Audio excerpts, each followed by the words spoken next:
Hello students, this is Kanupriya, PGT Geography, and here I am once again with my next video on Chapter 3 Human Development. This is my third video on this particular chapter. Now let's discuss the rest of the topics of this chapter.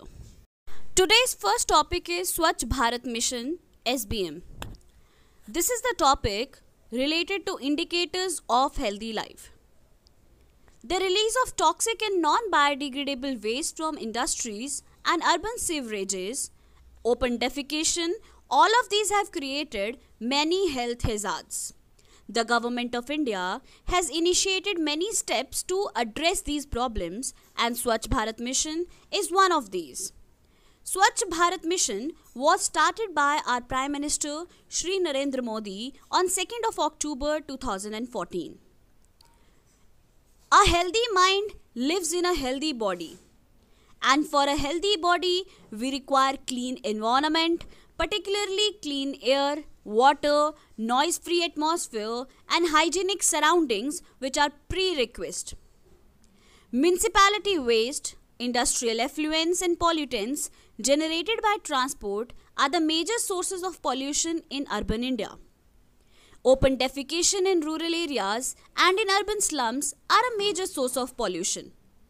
The Government of India, with its flagship program Swachh Bharat Mission, aims at a pollution-free environment. So basically, the country India is facing number of environmental issues.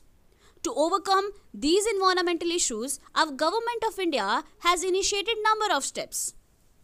And Swachh Bharat Mission is one of these, to have a clean air, clean water, noise-free atmosphere and a hygienic atmosphere, which is important for the healthy living of a person or an individual.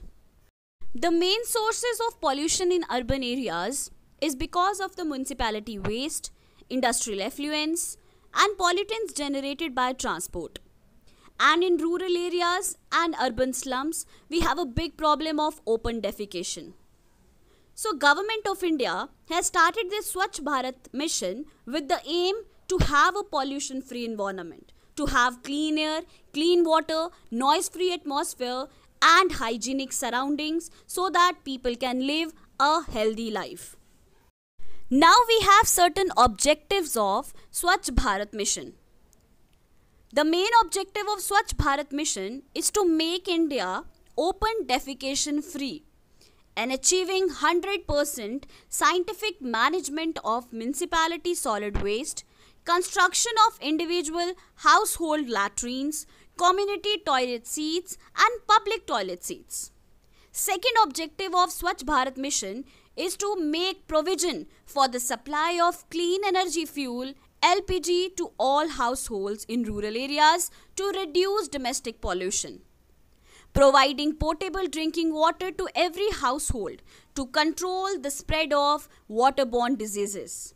And lastly, promoting the use of non-conventional sources of energy like wind energy and solar energy. So these are the main objectives of Swachh Bharat Mission, that is to make India open defecation free, supply of LPG gas, supply of potable drinking water, and lastly promoting the use of non-conventional sources of energy like wind energy and solar energy. So this is Swachh Bharat Mission. Now comes the third indicator, which is indicators of social empowerment. As we all know, development is freedom. Freedom from hunger, poverty, servitude, bondage, ignorance, illiteracy, and any other forms of domination is the key to human development. Freedom in real sense of the term is possible only if the empowerment and participation of the people in the exercise of their capabilities and choices in the society. Access to knowledge about the society and environment are fundamental to freedom. Literacy is the beginning of access to such a world of knowledge and freedom. So basically, what this social empowerment says is giving freedom. Development is freedom. Freedom from all kinds of domination. Freedom from everything, poverty, hunger, servitude, ignorance, illiteracy, everything that can lead to human development. These are the key areas of human development. Freedom is something when each individual has the power to make their choices in the society. Each individual can participate, can exercise their capabilities in the society. And this is possible only because of literacy, and literacy is the beginning of access to such a world of knowledge and freedom. Overall literacy rate in India is approximately 74.04% according to 2011 census, while the female literacy is 65.46%. Total literacy as well as female literacy is higher than the national average in most of the states of South India.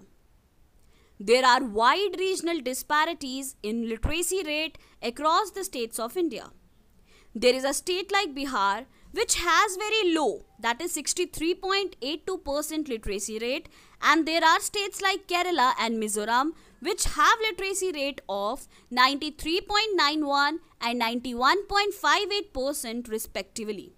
From here, we can conclude that the state with highest literacy rate is Kerala and state with lowest literacy rate is Bihar. Apart from the spatial variations, percentage of literates in the rural areas and among the marginalized sections of our society such as females, scheduled caste, scheduled tribes, agricultural laborers is very low. It is worth mentioning here that though there has been improvement in the percentage of literates among the marginalized section, but the gap between the richer and the marginalized section of the population has increased over the years. So these are the facts related to literacy rate in our country. Although there has been improvement in terms of literacy rate in the marginalized sections, but yet the gap between the richer and the marginalized section of our society has increased over the years. So this is related to indicators of social empowerment. Now let's discuss Human Development Index in India. In the backdrop of above mentioned important indicators, the Planning Commission calculated the Human Development Index by taking states and union territories as the unit of analysis. India has been placed among the countries showing medium human development. Kerala, with the composite index value of 0.790, is placed at the top rank, followed by Delhi, Himachal Pradesh, Goa and Punjab. As expected, states like Bihar, Odisha, Chhattisgarh are at the bottom among the 23 major states in India. So this is the scenario related to our country India, in which Kerala is number 1 in terms of HDI and Bihar, Odisha and Chhattisgarh are the states which are lowest, and among these three, Chhattisgarh is at lowest in terms of Human Development Index. There are several social, political, economic and historical reasons for such a state of affairs. Kerala is able to record the highest value in the HDI largely due to its impressive performance in achieving near 100% literacy. As we had already discussed that Kerala has the highest literacy rate with approximately 93%. And it is because of this factor that HDI is very high in this state. In a different scenario, the states like Bihar, Madhya Pradesh, Odisha, Assam and Uttar Pradesh have very low literacy. We have Bihar state which is lowest in terms of literacy rate, and because of which the HDI is also low in this state. States showing higher total literacy rates have less gaps between the male and female literacy rates. Apart from the educational attainment, the levels of economic development too play significant impacts on HDI. Economically developed states like Maharashtra, Tamil Nadu, Punjab, Haryana have higher value of HDI as compared to states like Chhattisgarh, Bihar, Madhya Pradesh, etc. Regional distortions and social disparities which developed during the colonial period continue to play an important role in the Indian economy, polity and society. The Government of India has made concerted efforts to institutionalize the balanced development with its main focus on social distributive justice through planned development. It has made significant achievements in most of the fields, but they are still below the desired level. So basically, this is the condition of India according to human development. We have discussed about the HDI in different states and what are the reasons behind such a low and such a high HDI. Kerala is number 1 in terms of HDI because of its literacy rate. On the other hand, we have Bihar, which has lowest literacy rate, and because of which we have low HDI in that particular area. But apart from educational attainments, we have economic reasons also. We have states like Maharashtra, Tamil Nadu, where we have high value of HDI because of its economic growth. But there are states like Chhattisgarh, Bihar, Madhya Pradesh, where economic growth is less and because of which HDI is also low. Our Government of India has taken a number of initiatives from time to time, but they are still below the desired level, and number of steps can be taken in order to improve the conditions in these particular states. So this is all for today. I hope the topics that we had covered are clear to you. If you have any doubts, please come up with your doubts. Thank you so much.